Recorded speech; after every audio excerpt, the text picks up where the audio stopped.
अस्मा आपा, अस्मा अब्बास मेरे साथ मौजूद हैं, आलिया टीपू साहिबा और हमारे साथ मौजूद है जनाब शाजिया रहमान जो कि मैच मेकर हैं। आप तीनों प्यारी प्यारी गर्ल्स को मैं अपने शो में खुश आमदेद कहती हूँ। और मैं सबसे पहले वैसे आपसे सवाल पूछना चाहती हूँ। प्यारी गर्ल जो है हमें इतना वेलकम करती है सुबह सुबह, इतना प्यार। थैंक यू जी, थैंक यू। मैं सबसे पहले तो आप तीनों से सवाल पूछना चाहूँगी कि मुझे बताएं कि आप लोगों की अच्छा अस्मा आपा, आपका तो पता है कि आपकी लव मैरिज थी, वो आपकी शादी में ऐसा कौन था जो नहीं मान रहा था? सुंबल बाजी क्योंकि उनके मियाँ अभी भी आर्मी से थे, मेरे मियाँ भी थे और उस जमाने में तो मुझे आप फिर यानी कि अस्मा आपा को बनाना पड़ा, आपकी अम्मी मानी हुई थी? हाँ नहीं इतना मुश्किल है, मेरे अब्बा मान गए थे ना, क्योंकि मेरे अब्बा को तो उन्होंने आके कहा कि मुझे आपकी बेटी से शादी करनी है। रिश्ता ऐसे था ना, उन्होंने अब्बा ने कहा क्यों? कहते हैं मुझे अच्छी लग रही है। कहते ठीक है कर ले फिर, और उठ के चले। कहते भी चाय शाय पिलाओ उनको, मैं जा रहा हूँ अंदर ना बातें खत्म। हाँ, बस कुछ नहीं। उन्होंने कहा कि भाई तू कमाता कितना है, कहाँ रखेगा, क्या होगा? नहीं नहीं, उन्होंने कहा अच्छा हाँ वाकई जेन्युइन रीजन है कि मुझे अच्छी लगती है तो कर लो। बाकी पूरा बैठा था जिरगा, मेरे फुफ्फो बाजियाँ सब इंटरव्यू लेने के लिए। खवातीन को बड़ा होता है ना। तो अब्बा हमारे बहुत सिंपल थे, उन्होंने कहा अच्छा भाई उसको पसंद है, कह रहा है अच्छा फौजी है, ठीक है सही है कर लो। और अम्मी तो बेचारी कुछ भी नहीं, पुप्पो थी, बाजियाँ थी, वो जरा थी, हम्बल बाजी सबसे ज्यादा यूँ देखती थी। कुछ गड़बड़ तो नहीं है। और बुशा आपा का क्या रिस्पॉन्स था? वो भी ठीक थी, बस कहती थी हाँ बस ठीक है, बाल हेयर स्टाइल ठीक करा लेना, वो जरा पंजाबी फिल्मों के एक्टर लग रहे हैं। और सबसे बड़ी बाजी है वो नीलम बाजी, वो बहुत फ्रेंडली, सबसे पहले उनको बताया था, सबसे पहले उन्हें बताया था। वो तो उन्होंने कहा, उनको मैंने कहा भी क्योंकि जब मुझे कहा कि भाई मुझे किसी से बड़े से मिलना, तो मेरी नीलम बाजी थी बड़ा, तो मैंने उनको मिला दिया। तो बाजी ने कहा ठीक है सही है, आप मुझे तो सही लग रहा है। बाजी सबसे ज्यादा हक में थी, नीलम बाजी। नीलम बाजी वाज द वन जिन्होंने आपको सपोर्ट किया। अच्छा मास्टर जनाब फातिमा आगा जो स्पिरिचुअल कोच भी है वो भी मौजूद है आज। अस्सलाम वालेकुम फातिमा। आप भी मेरे गुफ्तगू में जरा ज्वाइन करें। आलिया आप मुझे बताएं, आपकी लव मैरिज थी, अरेंज मैरिज थी, और कौन था? बच गया। आजकल फोन इतने महंगे होते हैं, डर लगा होता है। अच्छा मुझे बताएं कि आपकी शादी पे ऐसा कौन था जो नहीं मान रहा था? मेरी शादी पे कौन नहीं मान रहा था? मेरी शादी जब हुई थी तो वही यंग, उस वक्त मुझे ये नहीं पता था कि मेरा अफेयर नहीं था। He was in love with me, आपको कहीं देखा था? कहाँ देखा था? मेरे डैडी के बेस्ट फ्रेंड के बेटे थे। तो वो बचपन से मेरे ससुर को बहुत ये था कि मेरी सबसे बड़ी बहन का उन्होंने रिश्ता मांगा, तो उनकी हो गई थी इंगेजमेंट बचपन में पुप्पी के बेटे से। वो हमेशा कहते थे कि तुम्हारे घर का जो एक तरबियत होती है ना, अम्मी को कहते भाभी की तरबियत इतनी अच्छी है, और घर पता चलता है कि किस घर का क्या तरीका सलीका। फिर मेरी सेकंड एक और बहन का था कि उसकी खाला के यहाँ हो गई थी। फिर ये लोग Punjab, because he was in police, तो वो शिफ्ट हो गए, वापस आए। तो मैं थोड़ी बड़ी हो चुकी थी, तो मेरे हस्बैंड ने मुझे देखा और उन्होंने कहा, अब मैंने एक शादी में उन्हें देखा, मैंने कहा ये क्या बदतमीज़ सा आदमी है, मतलब अजीब तरह से घूर रहा है, और मतलब उसकी बहन की बेटी उसकी गोद में थी। मैंने कहा इसकी बीवी कहीं नजर नहीं, किस तरह से उन्होंने जाते ही जो था ना, कहा मैं इससे, अपनी बहन से मैं इससे शादी करूँगा। बात ख़त्म हो गई। जब वापस आए तो उन्होंने अपने फादर से उन्होंने मांगा, लेकिन मेरी अम्मी ने कहा नहीं हो सकती। और क्योंकि they were like best, not only friend, like brothers, इतनी दोस्ती थी। तो वो वापस कराची आए और उन्होंने बहुत कहा, मम्मी ने, मेरी बहनों, इन्होंने, कुछ बहनें थी तैयार, कुछ ने कहा नहीं बिल्कुल नहीं हो। यहाँ पे बहनें नहीं मानती, मुझे तो पता ही नहीं था कि मुझे तो पता ही नहीं था कि क्या हो रहा है। मेरे जेठ की शादी थी, तो आई वॉज इन मेरे ख्याल से फर्स्ट ईयर मैट्रिक में, तो उसमें था कि हम लोग ढोलकी पे इनवाइटेड थे, बड़ी ग्रैंड ढोलकी है उस जमाने में, ढोलकी में पड़ा। हाँ, और बड़ी जबरदस्त ढोलकी। अच्छा उस ढोलकी में सारे टाके तभी मुझे नहीं पता कुछ, बाकी सबको पता है कि वो बार बार टीपू सबको दिखा रहा है कि ये लड़की है, ये लड़की है। और वो हर पिक्चर जो थी ना, वो हर एंगल से वो कैमरा बता ये फिल्मी सीन जा रही थी। तो दूसरे दिन पता चला कि हमारे घर में बड़ा वो था। डैडी ने कहा हम नहीं शादी करते। क्या हुआ मुझे कुछ नहीं पता। मेरी बहन ने मुझसे, जो बड़ी बहन है उससे मुझसे कहा बिल्कुल तुम्हें नहीं पता, वो गाना गा रहे थे, तुम्हें देख के ना कि वो एक बड़ा इंडियन गाना, मुझे तो कुछ नहीं पता था। उसने कहा वो वाला डैडी ने देख लिया, और डैडी वॉज वेरी अपसेट। और हम तो नहीं शादी अटेंड करेंगे। तो मुझे तो कुछ भी नहीं पता, वो आए, उन्होंने कहा नहीं ये वो सॉरी फलाना ढमकाना, रिश्ता मुसलसल चल रहा है, वो चल रहा है। उसी शादी के दौरान जो था ना, and I was like a very studious बच्चा, अम्मी अब्बू वाला बिल्कुल पेरेंट्स के साथ, अभी तो घर से बाहर निकली ही नहीं, तो वो अभी बाहर की हवा नहीं लगी। हाँ, अभी कुछ नहीं, मतलब लाइक स्कूल कॉलेज के अंदर अपने। तो ही केम टू मी, वो शादी, अब जो उनकी एक कज़न आई, वो क्या वो तो बड़ा बन रहे हैं आप, मैंने कहा एक्सक्यूज मी, मतलब मैंने आई जस्ट इग्नोर्ड ये वो। तो ही केम टू मी ड्यूरिंग, क्या ही से ऐसा, मैंने कहा जी, मैंने कहा don't talk to me, talk to my parents. सारे कजन्स ने कहा कि टीपू ने कहा ये बात ही नहीं करेगी, कोई कोशिश कर लो ये बात नहीं करेगी। फिर अब्बू नहीं मान रहे थे? नहीं, मेरे डैडी को, फिर एक one day my father came, he said I had to say yes to my, मतलब माय सिस्टर वाज लाइक कि मुझे कुछ नहीं सुनना, मुझे कुछ नहीं है ना। अम्मी वाज वेरी, होगी प्यार की जीत। हाँ, प्यार की जीत होगी ना, वो रेखे तो वो फिर मान गया आपके वाले साहब। हाँ, ऑफ कोर्स। लेकिन उनको अच्छा नहीं लगा जो वो शादी में देख के उन्होंने गाना गाया? वो बिल्कुल नहीं, बिल्कुल नहीं। वो बिल्कुल हाँ, तो इसका मतलब है कि अब्बास को इम्प्रेस करने का ये बिल्कुल अच्छा तरीका नहीं कि बेटी को देख के गाना गाया जाए। आप मुझे बताएं फातिमा, आपकी लव मैरिज से अरेंज मैरिज से कौन नहीं मान रहा था आपकी शादी पे? बहुत इंटरेस्टिंग मेरी थी, because I was always into spirituality and religious studies में बहुत शुरू से थी। तो टीचर्स ने इस बात से इंस्पायर किया हुआ था कि इधर उधर नहीं देखना, और यू नो एक सही होना चाहिए, एक होना चाहिए। अल्लाह ताला ने शरीक हयात जो चुना है वो एक ही होना चाहिए। तो मेरी ये दुआ थी कि इससे पहले कि मैं किसी गलत काम में पढ़ूँ, मेरी शादी हो जाए। तो जब मैं क्लास 9th में थी तो मैंने स्कूल स्विच किया था, और जब मैं उस नए स्कूल में गई, मैं हिजाब पहनती थी, तो वो एक कॉन्वेंट स्कूल था, तो उन्होंने कहा कि आप क्लास में हिजाब नहीं पहन सकती हैं। तो मैं थी और मेरे साथ कुछ 7-8 और लोग, बच्चियां थी जो सब पहनती थी। हाँ। और वो कहती थी कि नहीं ये हमें पहनने दें, हम मुसलमान मुल्क में तो हमें पहनने दें। मैंने कहा नहीं, आप अपना यूनिफॉर्म नहीं ख़राब कर सकते, ये डेकोरम है ये, क्योंकि आपको पता है वो इतने स्ट्रिक्ट हो जाते हैं।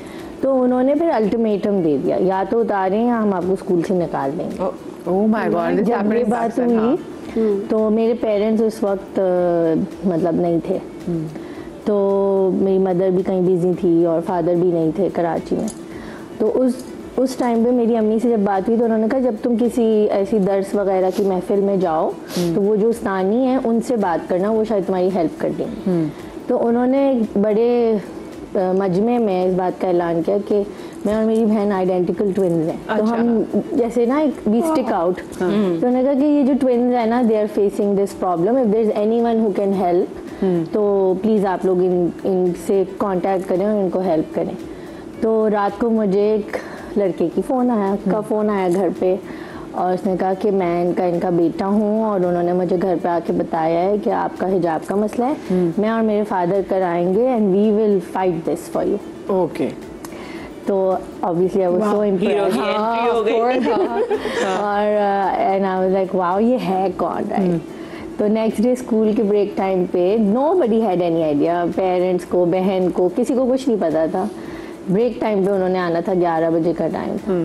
So I was looking around कि ये है कौन। I just got a glimpse। तो आप सोचें कि वो मतलब अगस्त की बात थी और उस दिन से मेरे दिल में वो उतर गए थे।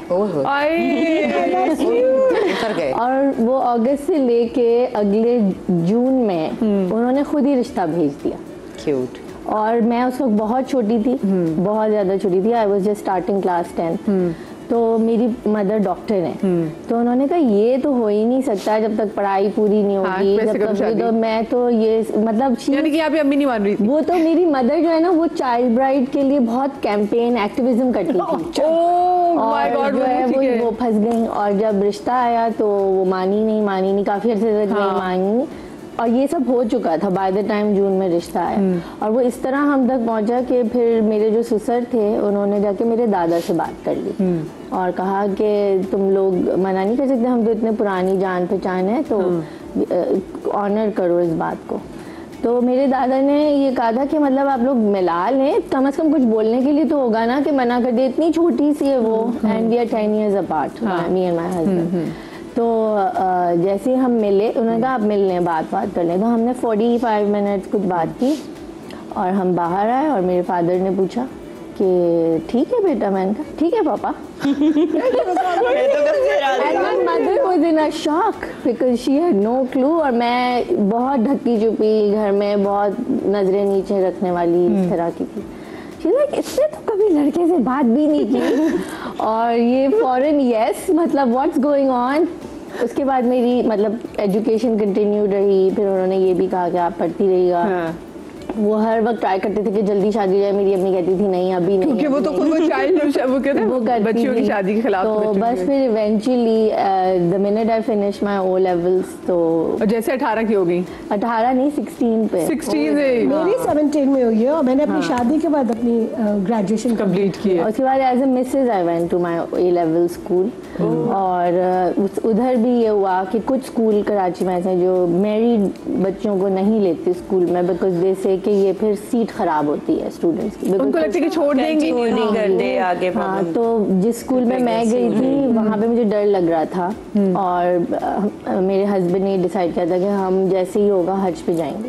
तो मुझे जो एप्लीकेशन डालनी थी वो मैसेज थी, और उसके लिए मुझे छुट्टी चाहिए थी, तो मुझे बताना पड़ा स्कूल में। तो मैं बहुत डर रही थी, लेकिन अल्लाह ताला का काम होता है ना कि वो जो प्रिंसिपल थी हमारी इतनी खुश हुई कि इतने अच्छे घराने हैं जो बच्चों को शादी के बाद इनकरेज करते हैं पढ़ने के लिए। तो वो उल्टा हो गया, वो और खुश हो गई, उन्होंने मुझे बहुत छुट्टी भी दे दी, हज पे भी चली गई, and I was a good student. तो अल्हम्दुलिल्लाह I got a double honours in different sociology. देखा ना, ये तो अब यहाँ पे दुआएं भी थी, अब मियां का प्यार भी था, और इसका मतलब ही ब्रॉट गुड लक। अल्हम्दुलिल्लाह वो गुड लक लेकर आए ना कि पहले हिजाब के लिए फाइट किया। आप मुझे बताएं, आप तो खुद लोगों के रिश्ते कराती हैं, आपका जब रिश्ता हो रहा था तो कोई क्या कुछ राजी नहीं थी, वो मैं राजी नहीं थी।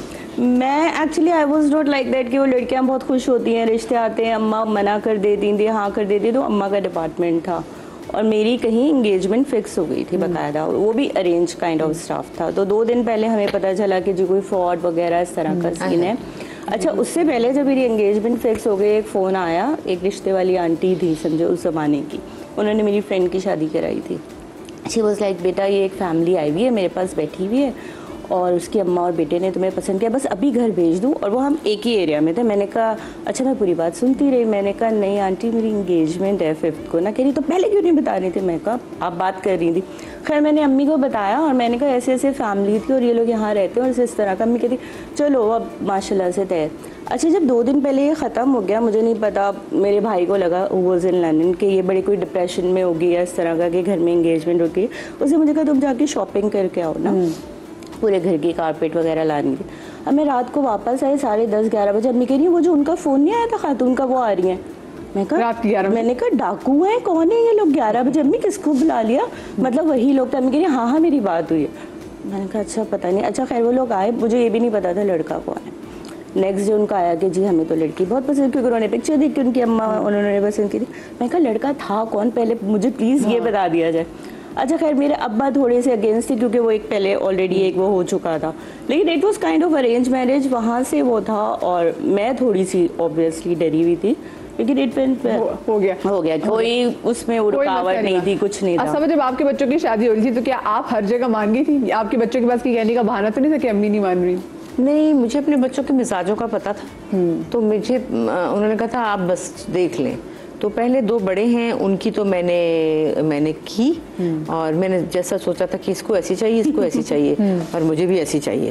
तो क्योंकि मैं ये कहती थी कि लड़कियां बड़ी लाइवली होनी चाहिए और घर में एक रौनक होनी चाहिए, और ये नहीं है कि मुस्कुराती वर्किंग वुमन होनी चाहिए, लड़की काम वाली होनी चाहिए, क्योंकि खाना पकाना तो एक बहुत आम बात है, वो तो हर कोई कर लेता है। अब पढ़ते हैं, जब पढ़ाते हैं बच्चों को तो उनको काम भी करने की इजाज़त होनी चाहिए, और लड़कियां सजी बनी तैयार होनी चाहिए और बड़ी मज़ेदार होनी चाहिए। जैसे कि मैं अपने बेटे का रिश्ता जब एक लेने गई तो उसकी अम्मी ने कहा इसको कुछ नहीं आता, बस इसको शादियों पे डांस करना आता है। मैंने इसका वेरी गुड, यही तो मुझे चाहिए, ये पैकेज चाहिए मुझे। और ये जब नाराज होती है तो अलमारी में छुप जाती है। मैंने कहा हाँ बिल्कुल ठीक है, यही चाहिए। और वो जब मैं गई तो बच्ची इतना हंस रही थी कि वहाँ से उसके ज़मीन पे गिर रही थी। बस मुझे यही अदा पसंद आ गई दोनों की। दूसरा बेटा था, उसकी जो बच्ची थी, मुझे पता था उसको शौक है ज़रा, वो ये है कि ज़रा ये दो मुझे, ये लाओ और वो लाओ। मैंने कहा ये जरा बॉस है, इसको बॉस टाइप लड़की चाहिए। वो मुझे वो भी मिल गई, शुक्र अल्हम्दुलिल्लाह। बॉस के लिए बॉस से लड़की का बंदा खास तो दो बॉस की लड़ाई होती रही। नहीं वो बॉस नहीं थी। अच्छा। वो ऐसी थी कि हाँ ठीक है, लेकिन अब वो बॉस हो गई है टाइम के साथ। कितना वैसे कितना टाइम लगता है बॉस होने में, ये बताएं भाई। अब वो बहुत बदल गई है। मैं अब कहती हूँ ये वो तो नहीं रही, बॉस तो नहीं रही बिल्कुल भी। अब कहती जरा मैं जा रही हूँ सब बच्चों को देख लेना कहीं। फिर मैं कहती हूँ वेरी गुड, ठीक है ऐसे ही रखो। तो अब मेरा छोटा बेटा जो अभी एक्सपीरियंस अभी उसकी हुए 8 महीने शादी को, वो बड़ा तेज निकला। वो हालांकि उसकी कोई ऐसी, बड़े जो थे ना वो बड़े चालाक थे, कोई सहेलियां वेलियां पता लग जाए फोन है। जब मैं रात को कमरे में जाती थी तो फोनों की लाइटें चल रही थी। मैं कहती थी बगैर तो ये फोन बंद करो। तो अब अम्मी याद करा दी, बटेरे जो हाथ से पड़े ना। मैंने कहा ये लाइटें जल रही है बंद करो। और जो छोटा वाला था उसकी कोई लाइट नहीं जलती थी। मैं कहा ये मेरा सबसे अच्छा बेटा, इसको कोई वो अपना गाने में सबसे नीचे होते हैं। बात को आगे कंटिन्यू करूंगी। जो छोटे वाले पीस होते हैं जिनको आपको देख के लग रहा था नहीं सबसे तेज होता है और उसका कोई छोटा सा। अच्छा